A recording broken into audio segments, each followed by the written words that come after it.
이 시간 함께 하실 하나님 말씀 에베소서 6장 17절입니다. 에베소서 6장 17절.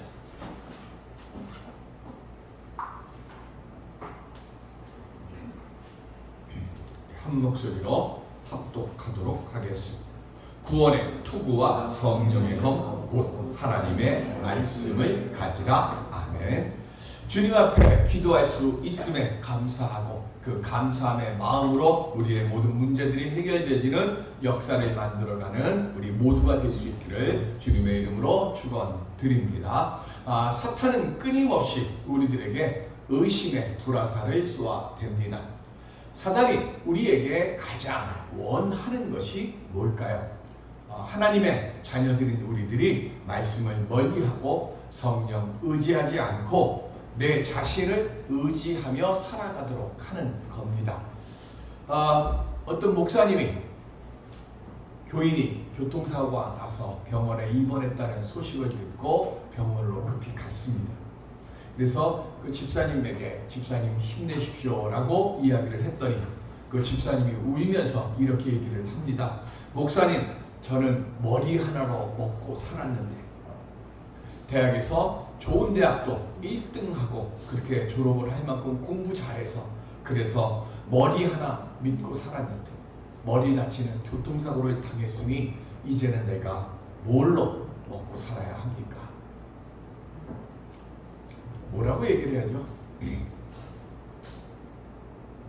성도가 머리로 믿고 사는 게 어디 있습니까? 성도는 뭐로 사는 겁니까? 하나님의 은혜로 사는 겁니다. 천하 만물을 창조하신 하나님을 믿고 사는 게 우리들입니다. 지식이 내 삶을 먹고 사는 수단이 되고 그것이 우상이 되면 안 되죠. 건강한 몸이 내 우상이 되면 안 됩니다. 인맥이 또는 내 능력이 우상이 되면 안 됩니다. 성도는 1등 하나, 꼴등을 하나, 건강하나 병들어 나는 하나님께서 먹여 살려 주시는 그 은혜로 삽니다라고 고백하고 그렇게 믿으며 살아야 합니다. 근데 우리는 이걸 자꾸 잊어버려요. 여러분들, 하나님께서 내 아버지이심을 믿으십니까? 우리가 우리 자녀들에게 네가 알아서 먹고 살아, 우리 그렇게 하는 부모 없습니다. 마음에 안 들어도 조금 부족해. 내 자녀들이 어디 가서 머리 조아리지 않고 살아가도록 우리가 할 수 있는 한 최선을 다해서 우리의 자녀들을 양육하고 가르치고 그렇게 키워가려고 합니다. 하물며 하나님은 어떠시겠습니까? 여러분, 얼마나 하나님을 믿고 의지하며 살고 계십니까?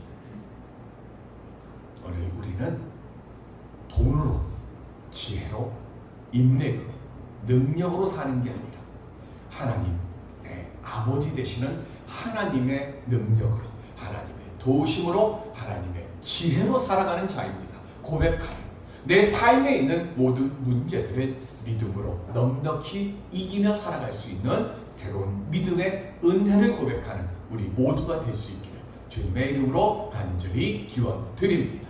우리가 어떻게 하면 그런 믿음을 가질 수 있을까요? 사단의 관계를 대적하기 위해서 오늘 5번째, 6번째 우리 전신 각주를 말씀합니다. 그 5번째는 구원의 투구를 써야 하는 겁니다. 사탄의 불화살에 맞으면 많은 의심이 우리 안에 일어나고 회의감이 일어납니다. 제일 먼저 일어나는 게 왜 예수 믿는데 내게 이런 불행한 일이 일어나고 왜 내게 이런 안타까운 일이 일어날까? 저 사람은 예수도 안 믿는데 잘 되고 또 저 사람은 저렇게 못되게 사는데 왜 이렇게 내 눈에 볼 때는 잘 될까? 나는 어떻게든 간에 말씀대로 살아가려고 하고 나는 믿음대로 살아가려고 한다고 하는데 왜 나는 저 사람처럼 되지 못할까? 그러다 보면 점점 마음속에 의심이 일어나죠. 내가 이렇게 열심히 기도하고 내가 열심히 이렇게 헌신하고 내가 열심히 이렇게 예배 드릴 이유가 있나? 라고 하는 의심이 들어요. 이렇게 믿음의 혼돈이 일어날 때 그때 우리는 어떻게 해야 합니까? 바울은 그때 우리에게 구원의 투구를 써야 한다고 말씀합니다. 구원의 투구는 사도 바울이 처음 쓴 말이 아닙니다. 구약 이사야 59장 17절 시작. 공의를 갑옷으로 삼으시며 구원을 자기의 머리에 써서 투구로 삼으시며 보복을 속옷으로 삼으시며 열심을 입어 겉옷으로 삼으시고 아멘. 이스라엘 백성이 나라가 망했습니다. 그리고 바벨론으로 포로로 끌려갑니다. 이렇게 된 이유가 자신들이 하나님을 먼저 떠났고 하나님을 외면하고 하나님의 능력으로 사는 게 아니라 내 능력으로 내 즐거움으로 살아가려고 했던 죄 때문이라는 것을 이스라엘 백성들이 알아요. 그런데 문제는 지금 이 바벨론 포로된 이곳에서 자신들이 건짐을 받고 구원을 받고 옛날같이 예루살렘의 영화를 만들 수 있는 방법은 하나님의 도우심 외에는 없다는 것도 알아요. 내가 아버지를 배신했어요. 내가 하나님을 외면했어요. 내가 하나님이 하지 말라고 하는 일만 골라서 했어요. 그래서 하나님이 나를 지켜주셨던 그 보호막을 걷어가 버리셨고 그래서 이렇게 망했어요. 그러니까 하나님 내가 다시 옛날 옛적 같은 그런 영화를 우리나라가 이룰 수 있도록 누릴 수 있도록 도와주십시오라고 기도하려고 하니까 염치가 없어요. 차마 기도는 못 드리는 거예요. 그럼 어떻게 할까요? 기도를 해야 되는데 뭐라고 기도를 해야 될까요? 이스라엘 백성들 바벨론에서 제일 먼저 하나님께 죄를 고백하는 기도를 시작합니다. 우리가 범죄했습니다.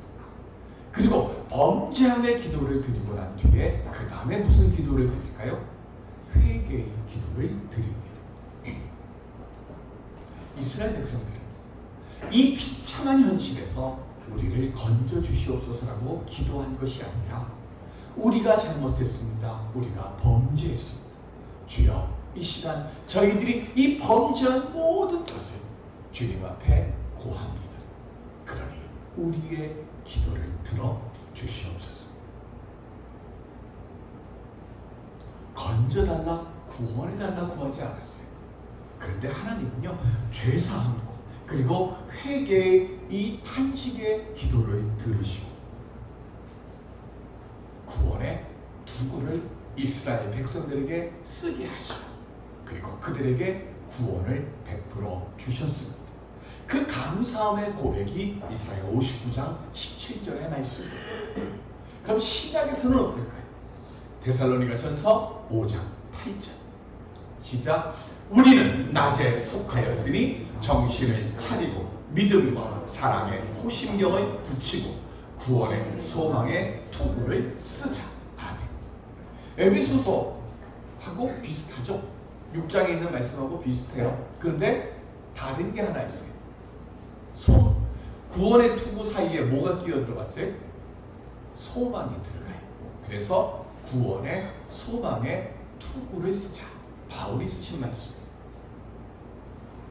예수를 그리스도로 믿고 고백하고 성부, 성자, 성령의 이름으로 세례를 받으면 그때부터 우리는 뭘 얻어요?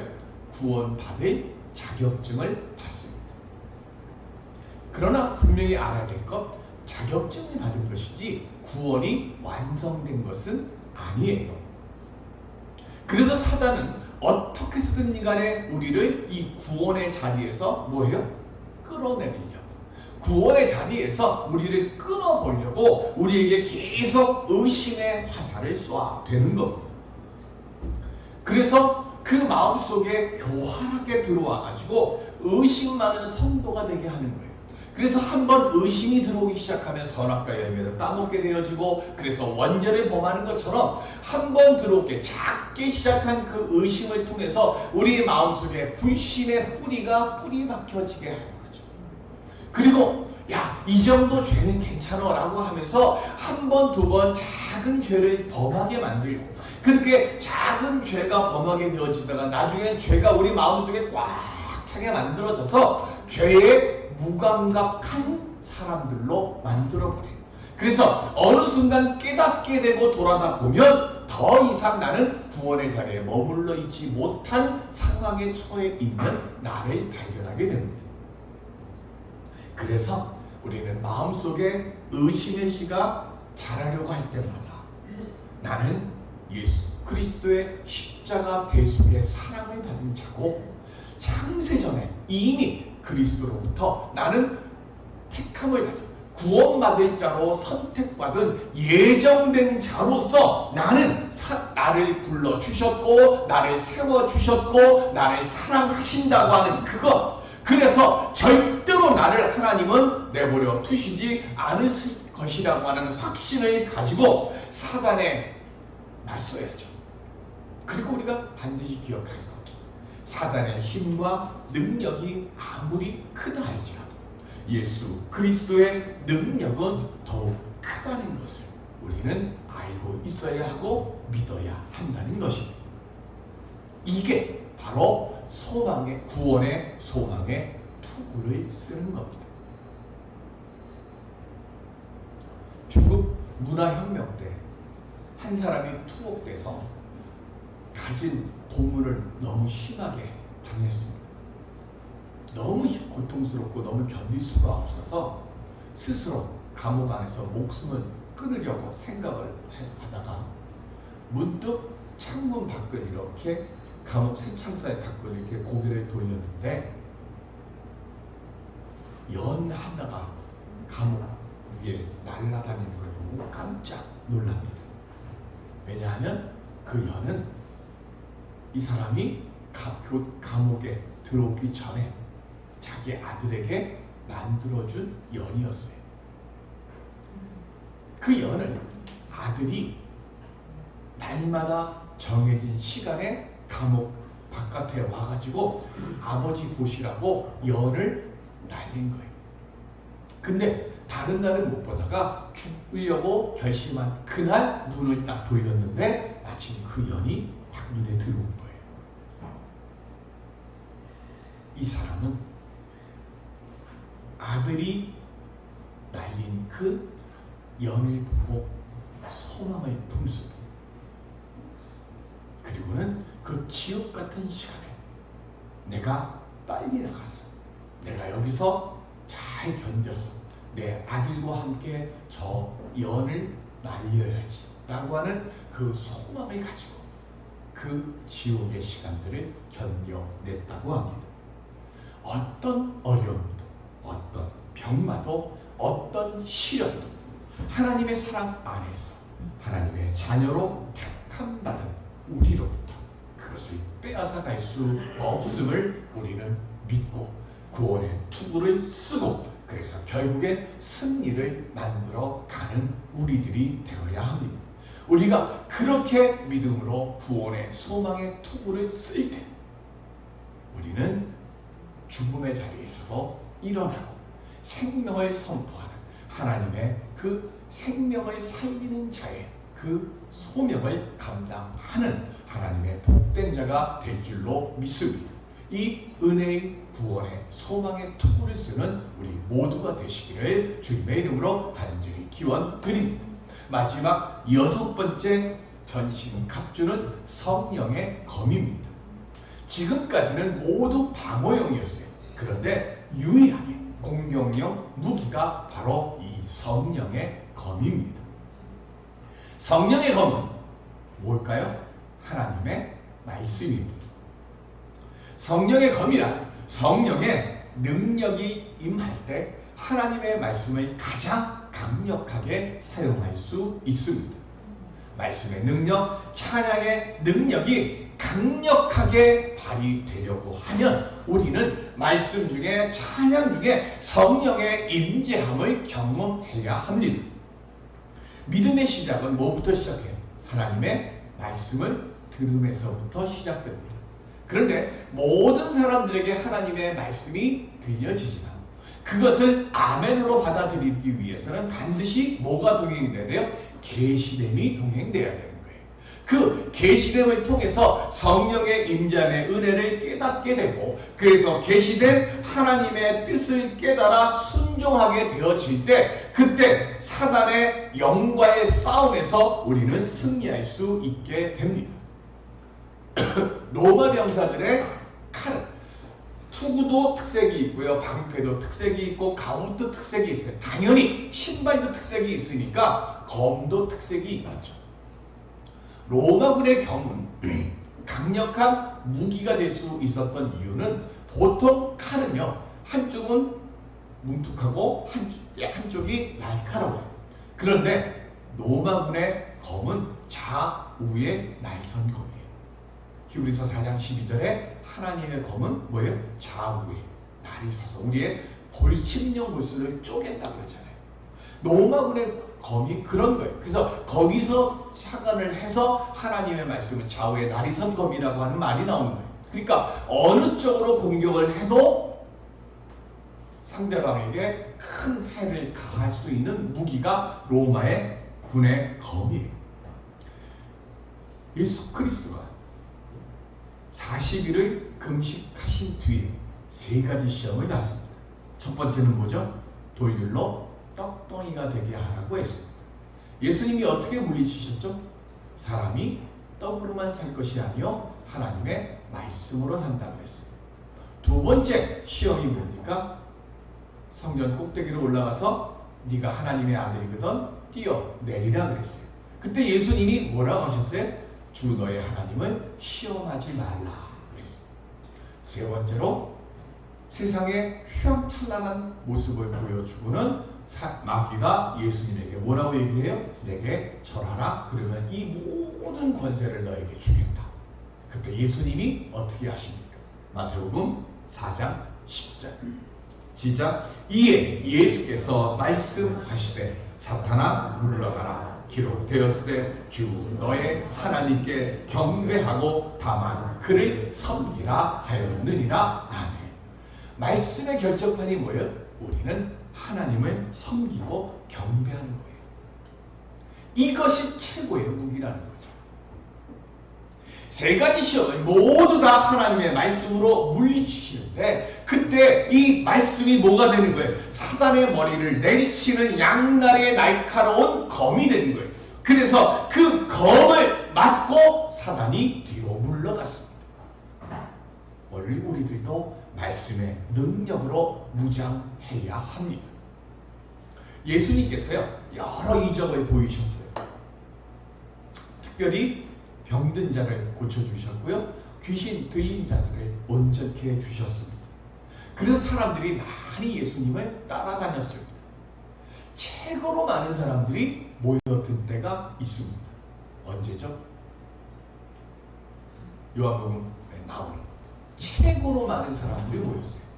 오병이어의 기적을 행했을 때입니다. 제자들은 야 이제 곧 예수님이 왕이 되시는 때가 가까웠다. 왜? 사람들이 구름처럼 몰려오니까. 제자들 생각하기에 야 이제 우리 소원 풀었다.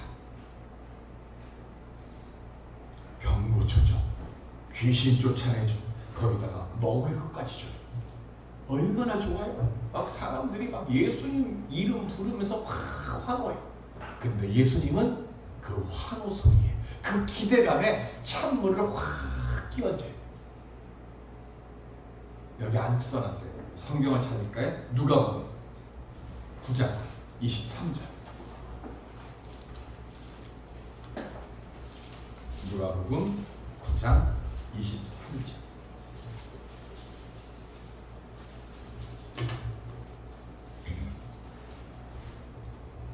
시작. 또 무리에게 이르시되 아무든지 나를 따라오려거든 자기를 부인하고 날마다 제 십자가를 지고 나를 따를 것입니다. 아멘. 빵 주세요 하고 예수님 앞에 오는 게 아니에요. 병 고쳐주세요 예수님 앞에 오는 게 아니에요. 나 귀신 들렸어요. 귀신 쫓아나 주세요. 그래라고 예수님 앞에 오는 게 아니라는 거예요. 뭐 하라고요? 떡 먹을 때는 쉽습니다. 귀신 쫓아낼 때 쉽습니다. 병 고침 받는 거 쉽습니다. 그때 사람들이 모였습니다. 근데 예수님이 헌신을 말씀하고 희생을 말씀하니까 제자들도 무리들도 다 예수님을 떠났습니다. 기도 없이요, 예배 없이, 희생 없이, 헌신 없이 하나님 나라의 영광만 얻고자 하면 모든 것이 헛된 것이 되고 맙니다. 예수님은 말씀합니다. 귀신 쫓아내기를 원하느냐, 병 고침 받기를 원하느냐, 그럼 기도해라. 그럼 예배드려라. 그럼 말씀 묵상하고 오직 하나님만을 섬기고 하나님만을 의지하고 하나님께 영광 돌리는 자가 되게 해 주시옵소서라고 기도하라고. 그러면 그때의 그 고난이, 그 아픔이, 그 어려움이 하나님께 영광이 되는 것으로 변하는 시작이 그때부터 일어나게 될 것이요. 우리는 빵 얻어서 좋습니다. 병 고쳐주셔서 감사합니다가 아니에요. 하나님이 우리에게 원하시니까 그리여 하지 아니하실지라도 주님을 알게 해주시네, 주님께 기도드릴 수 있게 하시네, 주님께 예배드릴 수 있음에 감사합니다. 그 마음이 먼저라는 거죠. 1970년대까지만 해도 북한이 우리나라보다 잘 살았어요. 그러다가 70년대쯤 돼서 북한과 우리가 동등해지기 시작을 하고 1980년대가 되면서 북한보다 우리나라의 경제가 월등히 앞서기 시작합니다. 월등히 앞서기 시작하면서 이때부터 변화가 일어나기 시작합니다. 무슨 변화가 일어나는가 하면 우리 한국 교회 중에 상당히 많은 대형 교회들이 저 이북에 있던 분들이 내려와서 세운 교회들이고 목회자들이에요.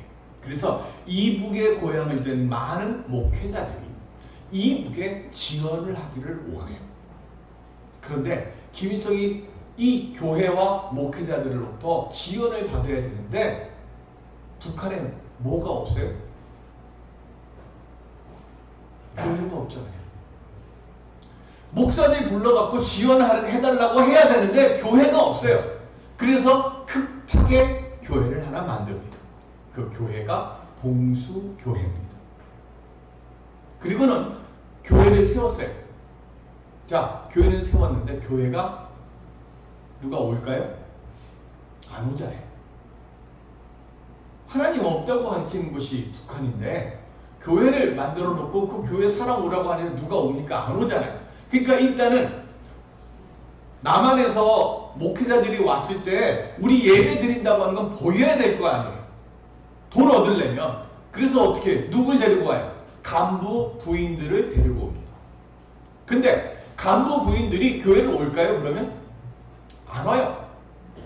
안 오니까 어떻게 하는가 하면 그냥 안 오면 또 혼날까봐 배가 아프다 그러고 갑자기 체했다 그러고 그리고 뭐 갔더니 너무 지루해서 못 가겠다고 하면서 가진 핑계를 대기 시작합니다. 그래서 당에서 어떻게 할까요? 우리도 한번 출석부를 만들어 볼까? 출석부를 만듭니다. 그리고 출석부에 체크가 안 되면 당과 수령에 대한 충성심이 떨어져서 그런다고 자아 비판을 하게 하는 거예요. 그러니까 어떻게 돼요? 간부 부인들이 꼬다는 보리자루처럼 어떻게든 간에 주일날 11시가 되면 교회를 오게 되는 거예요. 그렇게 2년의 시간이 지나갑니다. 2년의 시간이 지난 뒤에 변화가 일어났는데 가장 첫 번째 변화가 뭘까요? 출석부가 없어졌어요. 그리고 11시에 예배를 드리는데 9시부터 사람들이 예배당으로 들어오기 시작합니다. 그리고는 기도하고 성경 묵상하고 찬송을 불러요.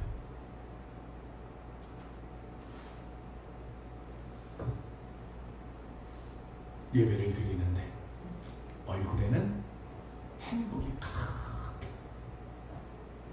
큰일 났었죠. 그래서 예배를 드리고 나오는 부인 한 사람을 잡아다가 네 안에 예수 있냐? 바른대로 말해! 하고 윽박지릅니다. 뭐라고 얘기했을까요? 내 안에는 오직 당과 우리 위대하신 수령 동지만 계십니다. 안심을 했어요.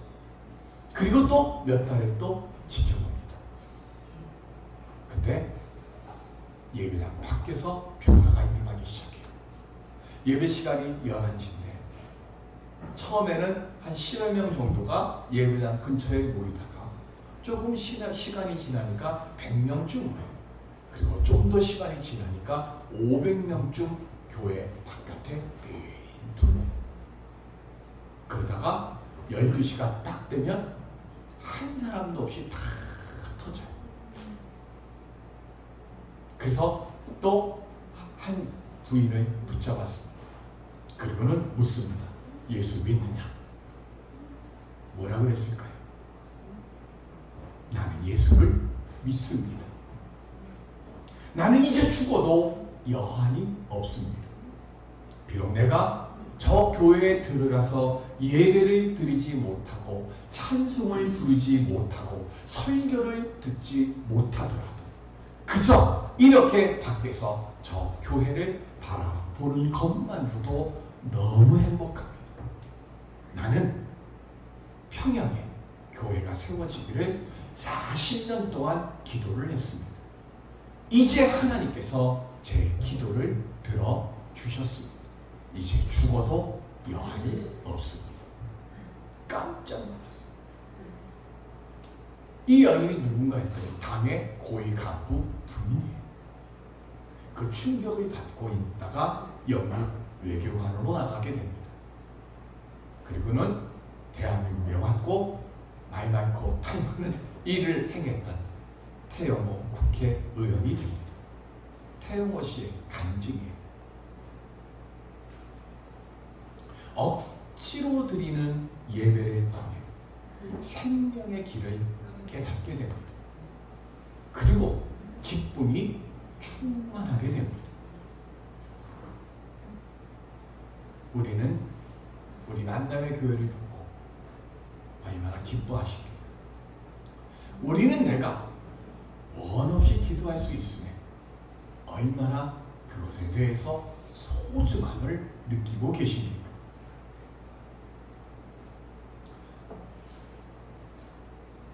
나는 이제 죽어도 여한이 없습니다라고 고백한 그 간부 부인, 어떻게 그런 변화가 일어났을까요? 저는 한 가지, 말씀의 능력을 믿었고 체험했기 때문입니다. 우리는 얼마나 성령의 검에 그 능력을 지금 믿고 의지하고 확신하고 계십니까? 우리의 문제는 하나님의 말씀의 검을 휘두를 때 분명히 해결될 것이고, 그리고 우리가 그렇게 말씀의 검을 믿음으로 휘두를 때 저 단단한 철의 장벽도 반드시 주님의 은총과 은사 속에서 베를린 장벽이 무너지듯이 남과 북의 장벽도 무너지게 될 줄로 믿습니다.